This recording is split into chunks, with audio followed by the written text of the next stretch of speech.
नमस्कार मित्रों, मेरे YouTube चैनल हिंदू धर्म सप्रमाण पे आप सब फिर से आमंत्रित हैं। मित्रों, जो ये भगवान रुद्र पे भगवान शिव के अनेक अवतारों पे चर्चा चल रही है, इनको अवतार कहा गया इसलिए मैं कह रहा हूँ, पर मैंने तो आपको अपने विचार बताए थे। ये रुद्र जो हैं ये नागवंशियों के प्रमुख, तो कैलाश पर्वत से प्रारंभ करके दक्षिण तक अनेकानेक रुद्र हुए और इनके मैं आपको सबूत देता चल रहा हूं। और धीरे धीरे धीरे कैलाश पर्वत से प्रारंभ करके हम काशी तक पहुंच गए। काशी के मैं आपको 2-3 एपिसोड बता चुका हूं कि भगवान विश्वनाथ का मैंने आपको बताया भाव। उसके बाद फिर एक एपिसोड मैंने आपको बताया कि पिता महेश्वर, प्रपिता महेश्वर, कंदुकेश्वर महादेव इत्यादि बताया कि इसमें शिवपुराण के अनुसार भी अनेकानेक अवतार हुए। अब मैं आपको रुद्रों के वो अवतार बता रहा हूं जिन्होंने कहना चाहिए दूसरी लाइन पकड़ी। और ये दूसरी लाइन कौन सी है? यह है अघोर पंथ। एक मैंने आपको जब नाम बताए थे 8 और 5 एक एपिसोड में, तो उसमें ये बताया था कि एक रूप अघोर, और बहुत संभव है कि अघोर और काली से ये जो पुत्र हुए ये भैरव।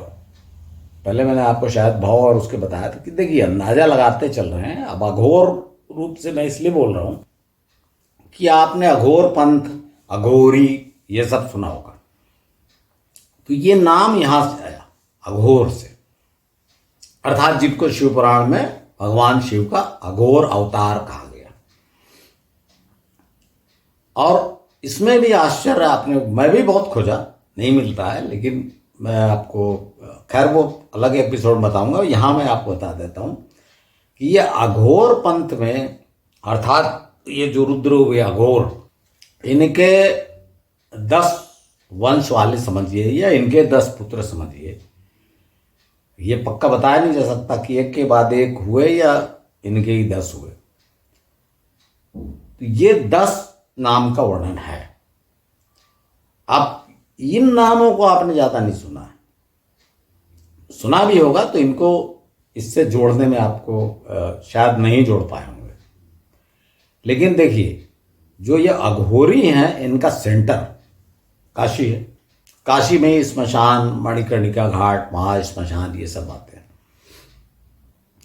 त्र्यंबकम यजामहे आपने सुना होगा, जो भगवान शिव का ये इस श्लोक में, इस महामंत्र में त्र्यंबक का वर्णन है। तो ये जो महाकाल, त्र्यंबक, ये सब नाम, इसमें खास बात यह है कि इनके नाम आप ज्यादा नहीं सुने, लेकिन इनकी जो अर्धांगिनी हुई उनको 10 महाविद्याएं कहा गया, और ये बड़ी प्रसिद्ध। तो इनका तो मैं जब देवियों का वर्णन करूंगा तो बताऊंगा, लेकिन जो मैं बात आपको बार बार बता रहा हूं कि जोड़ कैसे जोड़ना है, तो ये बात मैं आपको बता चुका हूं कि भव की पत्नी भवानी, यही फार्मूला आप देखिएगा। और यहां पर ये सबूत के साथ, ये अंदाजा नहीं है, सबूत है। तो मैं आपको ये 10 नाम पहले बताता हूं कि जो अघोर पंथ के पूज्य, इसमें भी देखिए, इसमें भी आप देखेंगे कि जो अघोरी होते हैं वो भैरव की उपासना करते हैं। अब भैरव की उपासना ही क्यों करते हैं? अगर ये 10 अगर हैं तो भैरव की उपासना क्यों करते हैं? बहुत संभव है कि अघोर का पुत्र भैरव हुआ और भैरव के ये बाकी पुत्र हुए, क्योंकि ये देखिए अंदाजा लगाने वाली बात है, पर ये रिलेटेड हैं, ये पक्का है। और ये काशी से रिलेटेड है, ये भी पक्का है। अब कौन किसका पुत्र हुआ कि सब भाई थे, ये पक्का नहीं बताया जा सकता। लेकिन ये 10 हुए, और ये 10 नाम मैं आपको बताता हूं। ये श्लोक देखिए, आप एक एक नाम के श्लोक देखते चलिए आप। ये पहला श्लोक है, इसमें लिखा है कि जो 10 प्रमुख अवतार हुए, इसमें भी प्रमुख लिखा हुआ है। देखिए, प्रमुख मतलब और भी हुए, मैं आपको बार बार जो बात बोल रहा हूँ कि जो प्रमुख हैं, महत्वपूर्ण हैं, उनका ही वर्णन है। तो जो 10 प्रमुख अवतार हुए उसमें पहला अवतार है महाकाल। और जो बात मैं आपको बोला था पहले कि अनेक अन्य जगह रुद्र गए, उनका काशी से संबंध है। अब ये जो रुद्र हुए इनका नाम है महाकाल। अब ये आपको मैं इसको काशी से कैसे जोड़ दूंगा, अभी आप देखिए मैं बताता हूं कैसे जोड़ रहा है। इसमें लिखा हुआ है कि इनमें प्रथम महाकाल नामक अवतार है जो सज्जनों को भोग और मोक्ष प्रदान करने वाला है, और उनकी शक्ति महाकाली है जो भक्तों को अभीष्ट फल प्रदान करती है। देखिए कई बार अच्छे अच्छे हिंदू, क्या जो बड़े पुराण के ज्ञाता होंगे, वो भी इस बात में भेद नहीं करते। क्या वो बता सकते हैं कि काली और महाकाली में क्या अंतर है? ये ही नाम मैं आपको बता रहा हूं। काली और महाकाली में ये अंतर है कि महाकाली महाकाल की पत्नी को कहा गया, ये बात आप याद रखिएगा। और काल शब्द के साथ भैरव वर्ड जुड़ा हुआ है। बहुत संभव है कि भैरव की पत्नी का नाम, वैसे तो भैरवी कहा जाता है, पर काली भी कहा जा हो सकता है, क्योंकि काल वर्ड भी जुड़ा हुआ है ना, काल भैरव। तो ऐसे मैं पक्का आपको जस्ट आइडिया दे रहा हूं, देखिए विवेचना कर रहा हूं। और महाकाल आप कहां पर मंदिर प्रसिद्ध है? उज्जैन में। तो अब आप बोलेंगे जब उज्जैन है तो मैं यहां क्यों जोड़ रहा हूं? इसलिए कि ये 10 जो अवतार हैं उसमें से एक अवतार का नाम है भैरव। ये मैं आपको बताता चल रहा हूं, देखिए आप लाइन से। पहले अवतार इसमें जो वर्णन है महाकाल, उनकी पत्नी का नाम है महाकाली। दूसरा अवतार है तार, यह आपने पक्का नहीं सुना होगा, क्योंकि मैंने भी नहीं सुना था जब तक मैंने इसको पढ़ा नहीं। और इनकी पत्नी का नाम है तारा, और ये बड़ा प्रसिद्ध नाम है। ये तारा आपने सुना होगा, तारापीठ बंगाल का बड़ा प्रसिद्ध है तारापीठ। अब आप इसमें देखिए, तारापीठ बंगाल में, महाकाल उज्जैन में। ओम त्र्यंबकम यजामहे सुगंधिम पुष्टिवर्धनम उर्वारुकमिव वंदनान मृत्योर्मुक्षीयम अमृतात्। इसमें त्र्यंबक है, और ये मंत्र कहाँ बोला जाता है? काशी में। ऐसा माना जाता है कि काशी में जो भगवान शिव है वो मरते हुए आदमी या मुर्दे के कान में ये मंत्र फूकते हैं। मतलब अर्थात त्र्यंबक का जो संबंध है काशी से। और त्र्यंबक कहाँ है? नासिक में। नासिक के पास त्र्यंबकेश्वर सुना होगा आपने। तो ये बताने का अर्थ ये कि काशी से निकल के ये अलग अलग जगह पे गए। उसका कारण ये है कि भैरव आपने उन्हें, भैरव कहाँ है? काशी में। अर्थात संभव है कि काशी का राज्य जो था, जो अघोर के बाद भैरव ने लिया, और इसीलिए जब भैरव ने ये जो अघोर पंथ चलाया, उसके जो आज अघोरी हैं वो भैरव और भैरवी की उपासना करते हैं। ये बता रहा हूं मैं आपको। तो ये सब रुद्र हैं, ये इस बात को ध्यान में रखिएगा। तो अभी मैंने आपको बताया दूसरा अवतार तार, इनकी पत्नी का नाम तारा। तीसरा अवतार बाल भुवनेश्वर, इनकी पत्नी का नाम भुवनेश्वरी।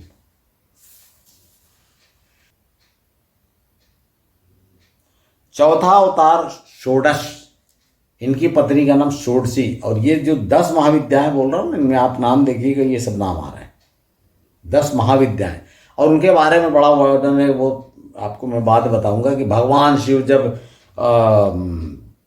क्रोधित हो गए थे, तो भगवान शिव जब क्रोधित होकर तांडव नृत्य किया था, तो ये 10 महाविद्याएं उत्पन्न हुई। ऐसा आप पढ़ेंगे।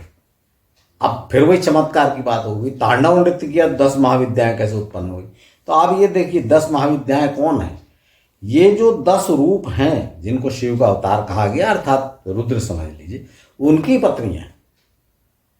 और ये चूंकि एक वंश से स्टार्ट हुआ, कौन सा वंश, इसको एक जगह कैसे जोड़ेंगे अपन इन अवतारों को? क्योंकि ये सब के सब अघोर विद्या है।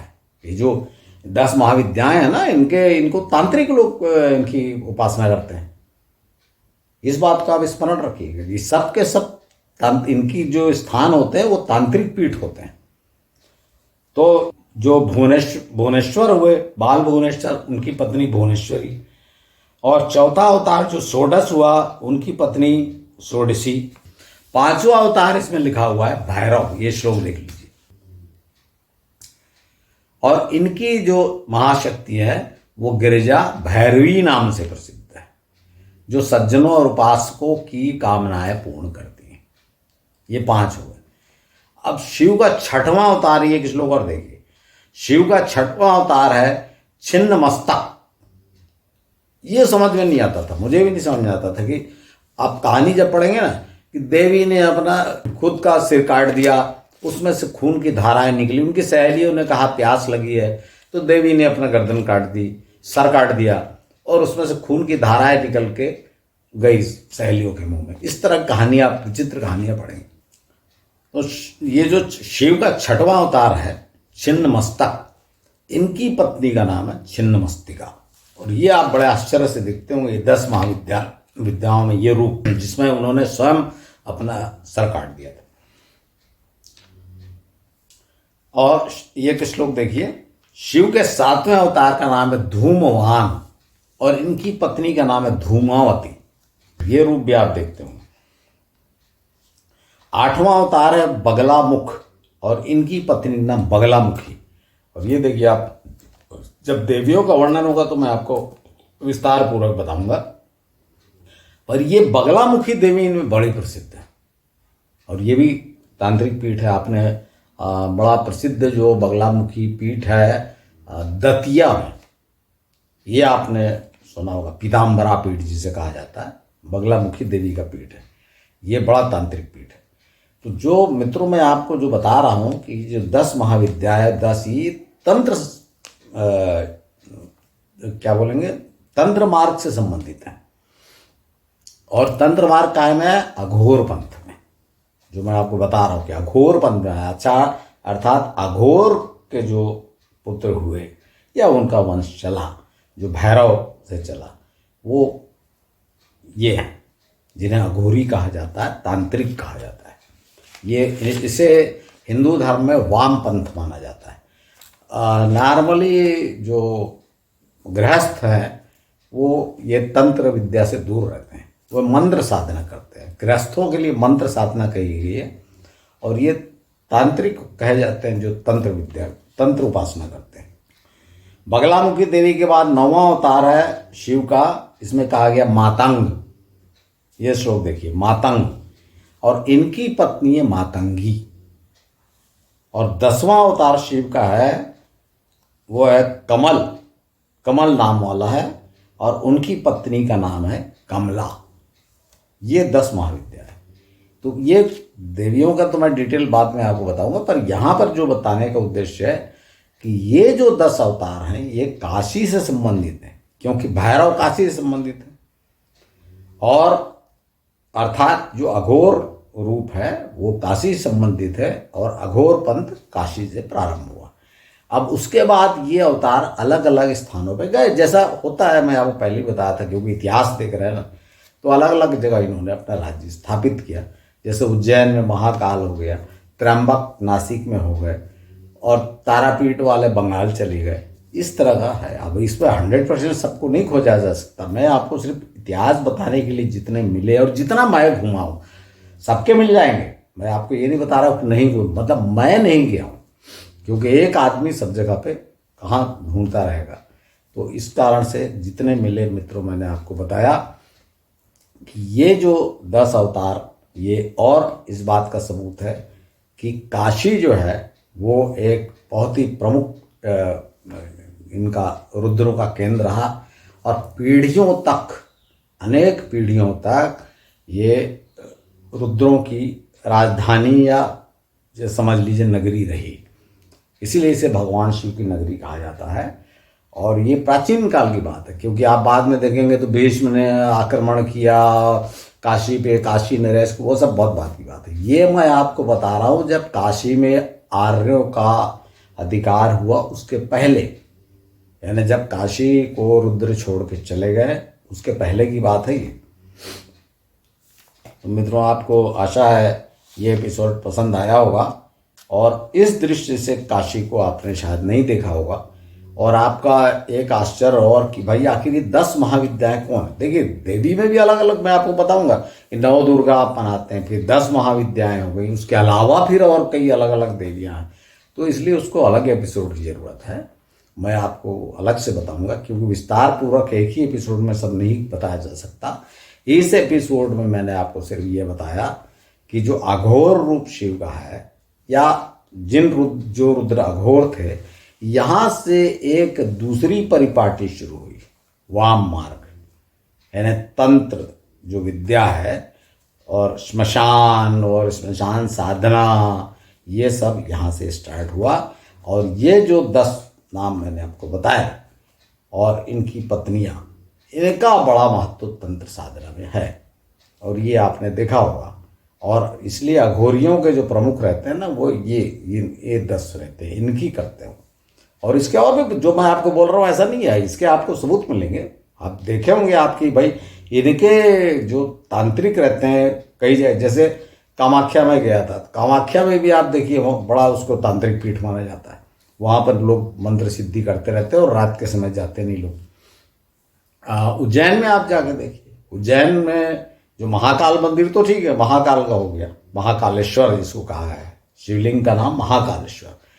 लेकिन पास में ही आपने देखा होगा वहाँ पर भैरव मंदिर, काल भैरव का, वहाँ पे जाकर जो शराब पिलाई जाती है, काल भैरव। तो ये सब आप ये चक्कर में छोड़ दीजिए कि शराब पिलाई और शराब कहाँ गई, और ये सिर्फ ये बता रहा है कि ये तांत्रिक पीठ है। काल भैरव को शराब, आपको 5 मकार बताए थे ना, मांस, मदिरा, मैथुन, ये तंत्र विद्या में इनका प्रयोग होता है। तो इसलिए ये इस बात का द्योतक है कि ये तांत्रिक पीढ़ी, ये जो वंश चला अघोर से, इन्होंने एक दूसरी पद्धति अपनाई, वो है अघोर पंथ। मित्रों, आपने धैर्यपूर्वक सुना है, इसके लिए बहुत बहुत धन्यवाद। यदि पसंद आया तो इसे ज़्यादा से ज़्यादा शेयर करें, क्योंकि ये जो भ्रम इतना फैला रहता है ना, मैं उसको भी दूर करने का प्रयास कर रहा हूँ, और आपके मन में ये विश्वास जमा रहा हूँ कि ये सब यहाँ हुए भारतवर्ष में, ये कोई कहानियाँ नहीं है, ये हुए। क्योंकि ये पुराण में लिखा है वो तो ठीक है, लेकिन धरती पे इसके सबूत है। आप मानते हैं, आप पूजा करने जाते हैं, आप भगवान विश्वनाथ की पूजा करने काशी भी जाते हैं, आप महाकाल की पूजा करने, महाकालेश्वर की पूजा करने आप उज्जैन भी जाते हैं, आप तारापीठ भी बंगाल में जाते हैं, सब प्रसिद्ध केंद्र हैं। तो ये सोचना चाहिए ये सब कैसे जुड़े, मैं ये आपको ढूंढ के बता रहा हूँ कि ये कैसे जुड़े हुए हैं, सब के सब ये रुद्र हैं। मैं ये बता रहा हूँ ये रुद्र हैं, नागवंशियों के हेड, जो अलग अलग जाके अपना प्रभाव क्षेत्र, जब ऊपर नॉर्थ से आर्यों का दबाव पड़ा, तो ये धीरे धीरे भारत में दक्षिण की ओर बढ़ते गए। और इस बात को मैं आपको सबूत सहित आपके सामने ला रहा हूँ। धन्यवाद। आप इसको ज़्यादा से ज़्यादा शेयर करें और मेरे अगले एपिसोड का इंतजार करें।